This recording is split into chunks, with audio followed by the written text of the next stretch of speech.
Bueno, mi nombre es Irene Cacique, soy investigadora titular de la Universidad Nacional Autónoma de México en el Centro Regional de Investigaciones Multidisciplinarias y la ponencia que voy a presentar acá en este seminario se titula Un panorama de la violencia contra las mujeres, resultados de la encuesta nacional de la dinámica de las relaciones en los hogares en México. Y bueno, fundamentalmente esta ponencia lo que intenta es reflejar los resultados de esta encuesta que fue levantada en el año 2011 en México a nivel nacional y que constituye la tercera de una serie de encuestas sobre violencia que se han venido levantando en el país, fundamentalmente desde el Instituto Nacional de las Mujeres, y que nos presenta como los datos más recientes sobre cómo está ocurriendo la violencia contra las mujeres. Es una encuesta que solamente se enfoca a la violencia contra las mujeres, aun cuando recoge de alguna manera un poco marginal, pero también recoge algunas otras expresiones de violencia contra la misma pareja de la mujer, pero de manera más marginal, y también contra los hijos, por ejemplo, o otros miembros del hogar, ¿no? Entonces, bueno, en esta ponencia yo presento fundamentalmente cuál es el contexto, cuáles son las características fundamentales de las mujeres que fueron incluidas en la encuesta, y después de ahí me dirijo hacia presentar cuáles son los tipos de violencia que sufren desde su pareja, para empezar, y que, bueno, son los 4 tipos comúnmente mencionados y analizados de la violencia contra las mujeres, que es la violencia emocional o psicológica, la violencia física, la violencia sexual y la violencia económica, y analizo un poco cuáles son los niveles. Como siempre, la violencia emocional es la que tiene los niveles más prevalentes. Si me permite resaltar el dato, el 41% de las mujeres que fueron entrevistadas sufren de violencia emocional en el caso de México a nivel nacional.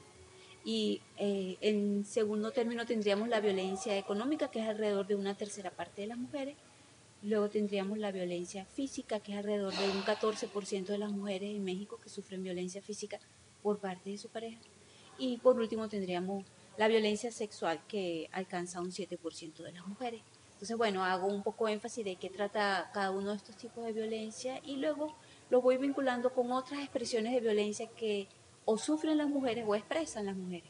Por ejemplo, la violencia que se da en contra de los hijos, ¿no? Y dibujo un poquito la línea que se da entre sufrir violencia desde la infancia, sufrir violencia luego en el noviazgo, sufrir violencia luego ya en la unión más constituida, y luego como esas mismas mujeres terminan en un buen número de los casos ejerciendo violencia contra sus hijos también, ¿no? Que quizás es un aspecto menos analizado en el contexto de México, pero que es también una realidad importante.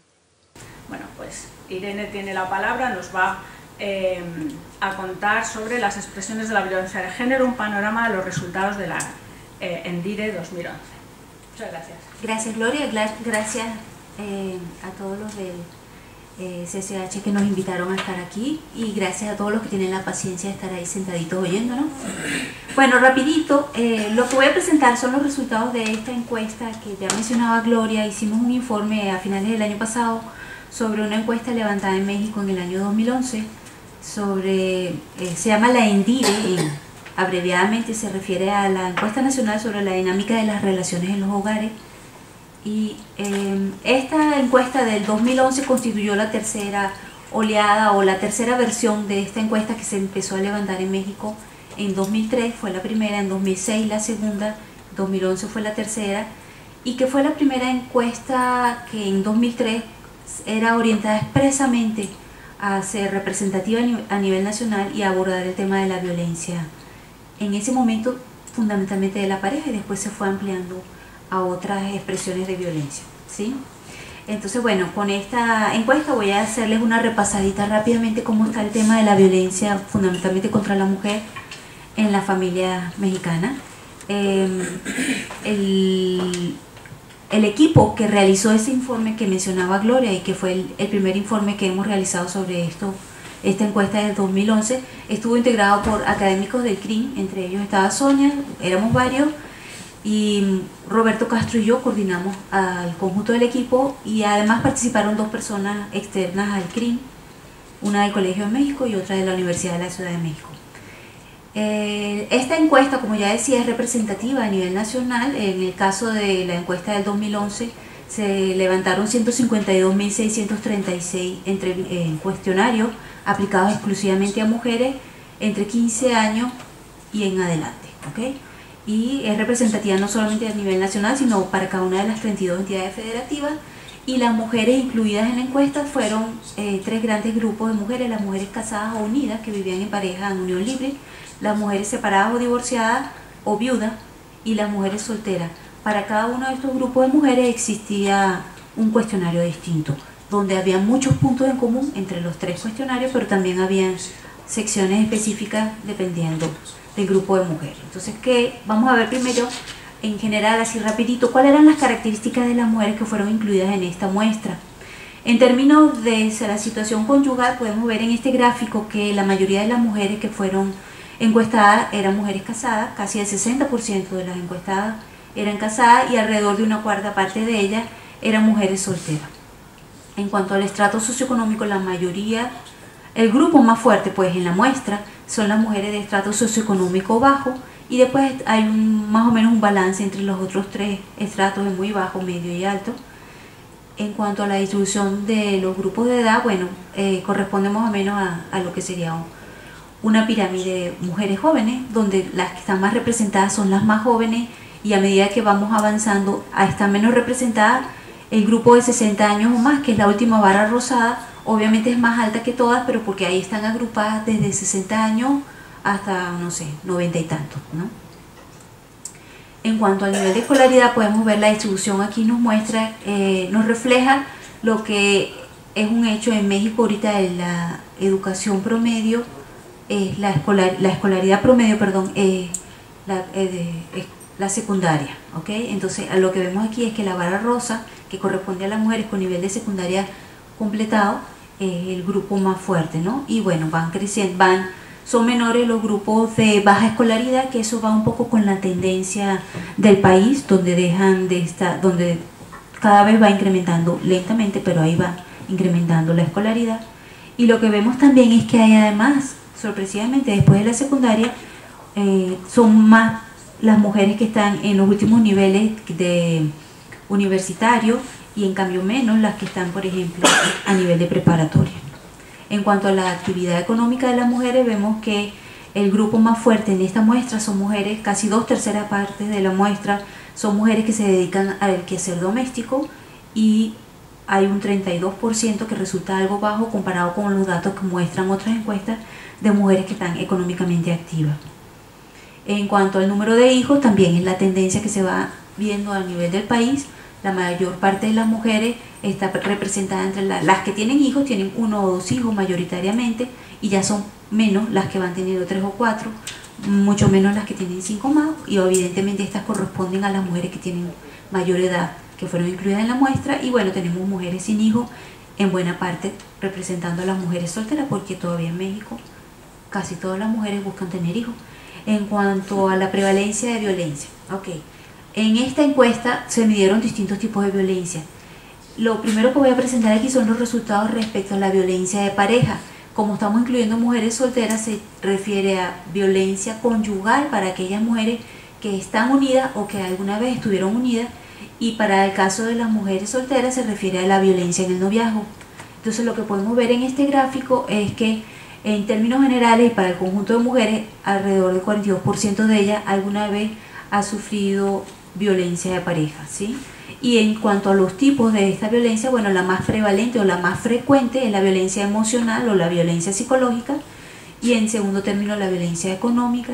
Finalmente después tenemos la violencia física, que afecta alrededor del 13%, y la violencia sexual alrededor del 7% de las mujeres de la muestra. En cuanto a la prevalencia de violencia, alguna vez en la vida, para las mujeres que han tenido algún tipo de pareja, alguna vez en la vida, las barras rosadas representan a las mujeres separadas. Si nosotros preguntamos para cualquier tipo de violencia, mujeres que más han experimentado cualquier tipo de violencia conyugal, de pareja, son las mujeres separadas o divorciadas. Si nos vamos a la experiencia de violencia en el último año, entonces obviamente las que más han sufrido cada uno de los tipos de violencia son las mujeres que tienen la pareja al lado. y entonces las que en este caso están más representadas son las mujeres unidas, ¿ok? Que se refiere tanto casadas como unidas en unión libre. En cuanto a la prevalencia de violencia en el último año, si comparamos a las mujeres según su nivel educativo con el nivel educativo de su pareja, del lado izquierdo, las primeras 4 grupos de barras se refieren a el resultado de la ENDIRE previa 2006 y el del lado derecho, la última, la 2011. En ambas encuestas podemos ver que las mujeres que tienen mayor nivel de escolaridad que su pareja, que son las 2 primeras barras, la azul oscura y la roja en cada grupo, para la violencia emocional, la física, la económica y la sexual, las mujeres que más sufren cada uno de estos tipos de violencia de pareja son las mujeres que tienen mayor escolaridad que su pareja. La primera barra se refiere a las mujeres que tienen 5 años o más de escolaridad que su pareja, y la segunda barra a las que tienen entre 2 y 4 años más de escolaridad que su pareja. Y ese resultado es consistente para todos los tipos de violencia y también fue consistente respecto a la encuesta anterior. Esto es un poco las características, lo que presenté hasta ahora, las características de las mujeres. ¿Qué podemos decir respecto a cuáles son los factores que influyen en el riesgo que las mujeres sufran violencia de pareja? En cuanto a la violencia emocional, las barras que corren hacia el lado derecho del eje que está con el 0, las barras que corren respecto al lado derecho representan los factores que ejercen una asociación positiva, que incrementan el riesgo. Mientras más larga es la barra, más grande es el efecto que ejerce ese determinado factor. Por ejemplo, la barra más larga aquí corresponde a papá le pega a los hijos. Cuando la mujer tiene una pareja que le pega también a los hijos, el incremento, el riesgo de sufrir violencia a ella, la razón de probabilidad se incrementa en 2 veces. La probabilidad de que ella sufra violencia también, cuando su pareja ejerce violencia también contra los hijos. Y en general así, todos los factores, el estar en una zona urbana, el que el hombre hable una lengua indígena pero la mujer no, el que la mujer trabaje fuera del hogar, la duración de la unión, a mayor duración de la unión, mayor riesgo de sufrir violencia emocional, etc. Las que corren del lado izquierdo son los factores que como que protegen a las mujeres. En este caso y del conjunto de factores que se analizaron en este modelo de regresión, los únicos que protegen a las mujeres son aquellos factores asociados un poco al empoderamiento de la mujer, o que el hombre sea 5 años o mayor que ella o más. Entonces tenemos que, si la mujer tiene un mayor grado de autonomía, si la mujer participa más en el trabajo doméstico, son factores, perdón, no la mujer, que su pareja participe más en el trabajo doméstico, son factores que tienden a protegerla de sufrir la violencia emocional. Para la violencia física más o menos se da lo mismo, y encontramos nuevamente que el factor que ejerce mayor riesgo es cuando su pareja también además le pega a los hijos. Pero también las tradicionales, cuando él ha sido golpeado de niño, cuando ella ha sido golpeada de niña o han atestiguado violencia, son factores que en general se presentan constantemente como ejerciendo un efecto positivo sobre el riesgo de sufrir violencia de pareja. Y otra vez, los factores que protegen a la mujer de sufrir violencia, en este caso física, por parte de su pareja, son los que están relacionados con su empoderamiento, que ella tenga un mayor poder de decisión, que ella tenga una mayor autonomía, que tenga mayores recursos económicos ella, y que su pareja participe en el trabajo doméstico. Y lo mismo para el caso de la violencia económica, me voy rapidito, y para el caso de la violencia sexual, ¿ok? Vamos a ver ahora también otros tipos de violencia que sufrimos las mujeres, no necesariamente por parte de la pareja. Otras experiencias de violencia en la familia, por ejemplo, de origen, la violencia patrimonial, que puede ser ejercida no solamente por la pareja, también por otros miembros de la familia, algún hermano, algún hijo, etc. La violencia contra las adultas mayores, eso fue recogido también en la encuesta, pero eso se lo dejo a Sonia, que es lo que sigue ahora. Y también experiencias de acoso y hostigamiento laboral o de violencia sexual en el ámbito comunitario. Entonces, así rapidito para darles el flachazo, las mujeres, la prevalencia de violencia en las familias de origen, en la casa de los padres de las mujeres, que se encuentra aquí, recogida en las 3 encuestas, pero vamos a centrarnos en la última, en 2011. Esta encuesta no recogió, a diferencia de las 2 previas, experiencias de violencia sobre si la mujer había sido ofendida o humillada cuando era niña, pero sí se preguntó sobre si había sufrido violencia física, y el 32% de las mujeres dijeron que habían sufrido violencia física, aquí lo tenemos, el 23% recibieron insultos o humillaciones por parte en su familia de origen, no necesariamente por los padres, también puede haber sido por otro miembro de la familia, y también experimentaron violencia física en la familia de origen el 39%. ¿Qué pasa cuando las mujeres o los hombres también sufrimos violencia en la infancia? Que es un patrón que tendemos a reproducir en otros momentos de nuestras vidas y en otros ámbitos. En este esquemita, que es producto de los cálculos de la doctora Frías, pueden verlo ahí abajo, lo que estamos reproduciendo es la probabilidad de que cuando alguien atestiguó violencia física en su familia de origen, cómo se relaciona eso con la probabilidad de que también la experimentara cuando era pequeño y que luego la ejerciera contra sus hijos. Y los cuadritos azul claro representan cuando decimos no. Las mujeres que no atestiguaron violencia física, que en esta muestra eran el 67%, de ellas el 77%, las que no atestiguaron violencia física, tampoco sufrieron violencia física en la infancia, y un 65% tampoco la ejerció contra los hijos. O sea que el no haberla sufrido te tiende a llevar hacia el no ejercerla.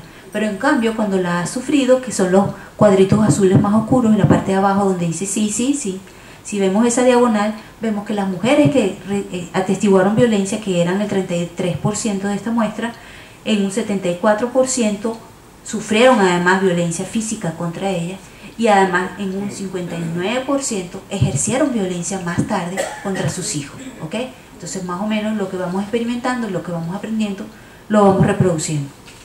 ¿Cuáles son los factores que más influyen en ejercer violencia contra los hijos? Bueno, en este caso, como vemos, la barra más larga corresponde a justamente la experiencia de haber padecido violencia en la infancia, es el factor que tiene el efecto más claro, y algo que nos protege de ejercer violencia contra los hijos en esta muestra de mujeres mexicanas fue las mujeres que hablan lengua indígena ejercen menos violencia que las mujeres que no hablan lengua indígena. Las mujeres que están en un estrato alto ejercen menos violencia que las mujeres que están en estratos socioeconómicos inferiores. En cuanto a la experiencia de discriminación por embarazo, que es otro de los aspectos de violencia que recoge la encuesta, encontramos que el 14% de las mujeres de la encuesta alguna vez se les requirió una prueba de embarazo para entrar a un trabajo, y en los últimos 12 meses alrededor del 8% de las mujeres encuestadas habían tenido esta experiencia, y un 3% además habían sido despedidas por haber, o se les había disminuido el salario por haber salido embarazadas. En cuanto al acoso y hostigamiento, que es otra dimensión de la violencia que experimentan las mujeres en el ámbito laboral, encontramos en esta encuesta del 2011 que el 3.6% de las mujeres han sido objeto de acoso sexual en el ámbito laboral. Suena poquita la cifra, pero si lo expandimos a lo que el número de mujeres que esto está representando, estamos hablando de 1,5 millones de mujeres que alguna vez en la encuesta sufrieron acoso y hostigamiento laboral, y en el último año habrían sido alrededor de 384.000 mujeres. ¿Qué factores se asocian al riesgo de experimentar acoso y hostigamiento en el ámbito laboral? Otra vez, las barras que van hacia la derecha son las que ejercen el efecto positivo, incrementando el riesgo. Y vemos, por ejemplo, que las mujeres divorciadas, las mujeres separadas, tienen mayor riesgo de sufrir este tipo de violencia que las mujeres que están casadas, por ejemplo, que son aquí el grupo de referencia. ¿Y qué nos protege de esto? Bueno, las que trabajan en la vía pública o en la casa tienen menor riesgo que las que trabajan aquí. La categoría de referencia era en el sector público. Las que tienen mayor, las que trabajan en otros espacios como la vía pública, en la casa o el taller, tendrían menos riesgo que ellas. Y las que tendrían mayor riesgo de violencia son las que trabajan, de acoso y hostigamiento, perdón, son las que trabajan en fábrica.